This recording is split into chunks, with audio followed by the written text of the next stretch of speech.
ঢুকবো না, তাহলে আমি পাবলিক প্লেসে ঢুকবো, তোর বাড়ির আশেপাশে করে আমি ঢুকবো, বুঝতে পারছিস? ও তারপর তবে তো আস্তাগফিরুল্লাহ ওযু করতে আলম হাসানের রক্ষিতা গিরি কইরা পুরা গোষ্ঠী ফুদ্দা ভাইরাল হইছস, ওইরা ভিডিও বানাস, ব্লগ বানাস, আবার আয় মদ খায় মাতামিও করস তোরা।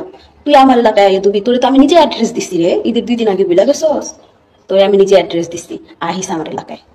হ্যাঁ, আর এটা বুঝতে পারছা তোর সান্ডা বন্ডারে কইস, হ্যাঁ 4-5টা মাইয়া এক জায়গা বইয়া ফুর্তি করস, মাল খাইয়া টাল হইয়া, ওই এক একটা দ্বার এক একটা চা সাকাম কুকাম করস, কেমনি কি করস রে, সব কি দিছি এরই দেখলাম এটি। হ্যাঁ, আর তোর হিজদা দুলাভাই তো থাকে বিদেশি না, এর লেগে সাইড ড্রেস সেটি এক লাগে বই এরকম মাস্তি করস, তাই না? কি করবি, বেড়া নাই বেডিরা বেডিরা কাম চালাস মনে হয়।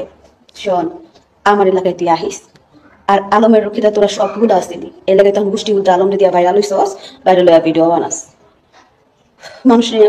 আর আমি শোন, আমি গার্মেন্টস কোনোদিন করি নাই, আল্লাহর রহমত করতে হয় নাই এই পর্যন্ত, কিন্তু গার্মেন্টস যারা চাকরি করে তারা তোদের চাইতে ভালো আছে, তাদের বহুত সম্মান করি, কোনো কাজে ছোট না।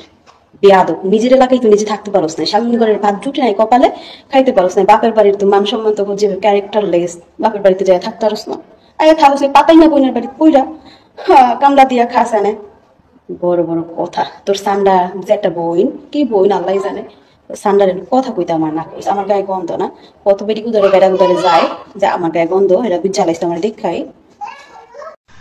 আসসালামু আলাইকুম। সকাল সকাল ভিডিও করার কারণ হচ্ছে একজন মহিলাকে নিয়ে কথা বলবো। তো সেই মহিলাটাকে সবাই চিনেন, কম বেশ সবাই চিনেন। তো কথা হচ্ছে, যখন আজ থেকে 3 মাস আগে আমার ঝামেলা চলতেছিল, তখন একজন মহিলা যে আমার সম্পর্কে কোনো কিছুই জানতো না, আমার ব্যক্তিগত, আমার পার্সোনাল লাইফ, তারপর আমার ফ্যামিলির ব্যাকগ্রাউন্ড, কোনো কিছুই সে জানতো না। তারপরে সে মহিলা হচ্ছে কি একটা পেজ খুলে কারো মাধ্যমে কেউ তাকে, আমি তার মুখ দিয়ে এটা বের করেই ছাড়বো যে তাকে এই সাহস কে দিছে সে আমাকে নিয়ে কথা বলার। এখন সে বলবে আমি একজন কন্টেন্ট ক্রিয়েটর, আমি রোস্টার হিসেবে আমি রোস্ট করছি, কিন্তু তার প্রথম ভিডিওগুলোর থেকে ধরে সে আমার মানহানি করছে, প্রথম স্টেপ মানহানি করছে সে প্রত্যেকটা ভিডিওতে সে আমার ছবি লাগায় সে আমাকে নিয়ে যা ইচ্ছা তাই বলছে, যার কোনো প্রমাণ সে দেয় নাই বা দিতেও পারে না। একজন লোকও তার মধ্যে একজন লোকও তার হাত আছে একজন লোকের, সেই লোকই তাকে শিখাই দিছে। এই মহিলার মুখের থেকে আমি বের করব যে তাকে এটা শিখাই দিছে কে। হ্যাঁ, তো সেই মহিলা আমাকে নিয়ে ভিডিও কন্টিনিউ বানাইছে, আমার ছবি লাগায় তুই তোকারি করে আমার ফ্যামিলির শুদ্ধ মান সম্মান মারছে এই মহিলা। তার জন্য আমার সুন্দর ভবিষ্যৎ পর্যন্ত নষ্ট হতে পারে, কারণ আমার এই বয়সে 2টা ডিভোর্স হয়েছে। হ্যাঁ, 2টা ডিভোর্স হয়েছে আমার এই বয়সে, সেটা নিয়ে এখন পাবলিক বলবে তুমি কতটা ভালো। আমি ভালো কি খারাপ এটা পাবলিক আপনাদেরকে আমি দেখতে বলি নাই, বা আপনাদেরকে তা জাজ করতে বলি নাই, বা ওই মহিলাকে বলতেছি আমি কি বা আমি কেমন সেটা নিয়ে আপনাকে আমি বিচার করতে বলি নাই।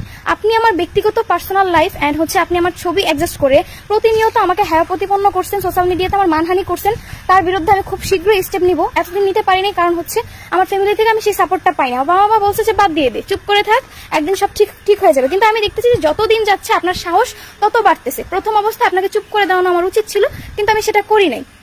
কিন্তু এখন আমি আর চুপ করে থাকবো না। আপনার পেজে এখনো আমার ভিডিওগুলো আছে, আপনি আমার প্রত্যেকটা আপনার ভিডিওতে আপনি আমার ছবি লাগাইয়া আপনি আমাকে যা তা নোংরা ভাষা গালাগালি করছেন, আপনি আমার মানহানি করছেন, আমার চরিত্রে দাগ লাগাইছেন, একটা লোকও লাগাইছে, তার সাথে আমার সম্পর্ক ছিল, সে এটা করতে পারছে তার জন্য। তার সাথে যদি আমার সম্পর্ক না থাকতো তাহলে সেটা করতো না। তার সাথে সম্পর্ক ছিল, এখন তার সাথে সম্পর্ক নাই, সবকিছু ডিসমিস হয়ে গেছে।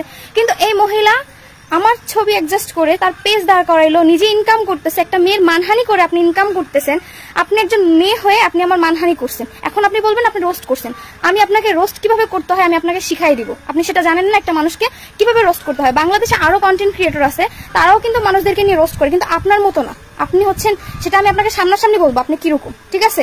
আর আপনার প্রত্যেকটা ভিডিও পেজ কিভাবে দাঁড় করাইছেন শুরু থেকে লাস্ট পর্যন্ত সব কয়টা ভিডিও আমি সেভ দিয়ে রাখছি, এন্ড আপনার পেজে 2টা পেজের লিঙ্ক সহ আমি সেভ দিয়ে রাখছি, মানে লিঙ্ক সহ রেখে দিছি, বুঝতে পারছেন? আমি এবার আর থেমে থাকবো না। আমার মানহানি করছেন, এটা আমার ভবিষ্যতে ইফেক্ট পড়বে, আজ না হয় কাল আমার ভবিষ্যতে ইফেক্ট পড়বে। আমার সুন্দর একটা ভবিষ্যৎ আছে।